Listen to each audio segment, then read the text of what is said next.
Oh, of course, man. We appreciate you. Now, listen, you came into the league with huge expectations after going 8th overall, especially as a tight end. Everybody's saying, whoa, whoa, whoa, you get a tight end that early. Your rookie year, you had to deal with some injuries, so you had some ups and downs, so you were battling through all that. But then, last year, you absolutely broke out, and you just gave everybody a taste of how dominant you can be in this league. How did you put it all together this past season? Yeah, I mean, going into my rookie year and obviously getting injured, ending the season, like at Thanksgiving was tough. My first offseason going into that, just being able to recover, rehab from that, kind of showed me a lot about myself, and showed me who I am as a person. I moved down to Nashville, got around some guys that are great tight ends in this league and showed me how to be a good tight end in this league, and just the work ethic that goes into it. And I think, that helped me a lot, and just being able to come back from something like that and have a season like I did last year was, something special and something I'm continuing to hope to build on. You're going to have to work this year, TJ, because let's do a little roll call. Kenny Golladay, New York Giant. Matthew Stafford, LA Ram.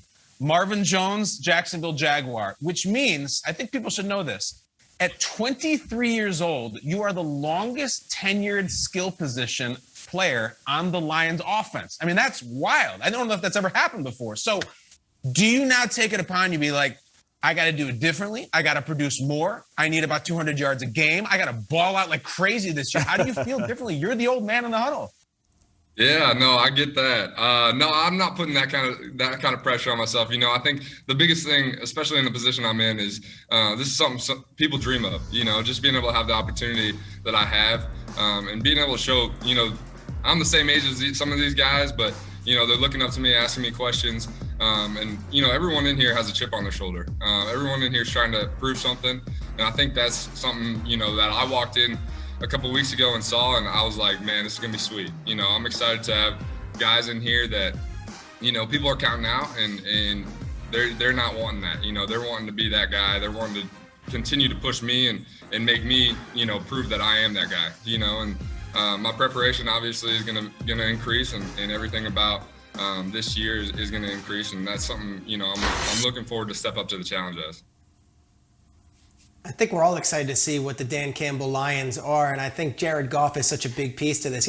Goff gets this rap that he wasn't tough enough, or they wasn't smart enough, or they didn't throw the ball deep enough. He did go into Seattle and beat Russell Wilson with about 9 fingers last year in a playoff game. I think that's pretty good. What's the read on Jared Goff, and what's he got in store for the rest of the league, who might be counting him out heading into 2021? Right. Jared's my dog. He's a great dude. Came in. I threw with him a couple times this offseason out in LA, and that guy just has a different mentality. I've been excited to have him, see the throws he's made in 7-on, see what kind of person he is, how he sees the game. There's nothing like it, and it's just, I really am excited to have him as my quarterback. The reads that he's made, the reads that he's done has been special, and I know that guy is ready to go. He really is. TJ, let's go back to your head coach. His press conference game, starting with the biting the kneecaps to wearing the racing helmet. Certainly, he's doing some fun things for us. I'm dying to know if this is what he pulls in the meeting room with you as well. And maybe a little more seriously, what's the one biggest difference with having him in charge? Yeah, he's one of those guys that wants us to have fun. I think we're playing a kid's game. He loves this game. We'll do anything for it. And, I think that trickles down from the top to the bottom. Everybody in here is trying to have fun, be themselves, and he's trying to pull that out of us. Have some fun out there on the field, show some celebrations, and do our thing. And I think having a guy like that, being able to play for a guy like that is a lot of fun. And I think we're just going to keep continuing to build on that. So. Now, you mentioned being in Nashville, and we know that Kittle is out there as well. You said learning from tight ends that are doing it at a high level. What have you learned from George Kittle working out with him? Yeah, I mean, that guy is a different animal for sure. Just being able to work out with him every day, run routes with him, lift with him. We're both pushing each other. We're both going going balls to the wall every day, and I think that's something that a lot of people don't have. They're working out on themselves, but we have people that are just surrounding ourselves with good people, and the vibes are real down there. We're all trying to get better, and we're all, like I said, trying to be great in this league, and it definitely takes something special to do that. It's funny, TJ, you're this big, tough guy, and you're working out at the Kittle factory, and you're this tight end and everything, and yet you got the yellow Walt Disney World shirt, which we love.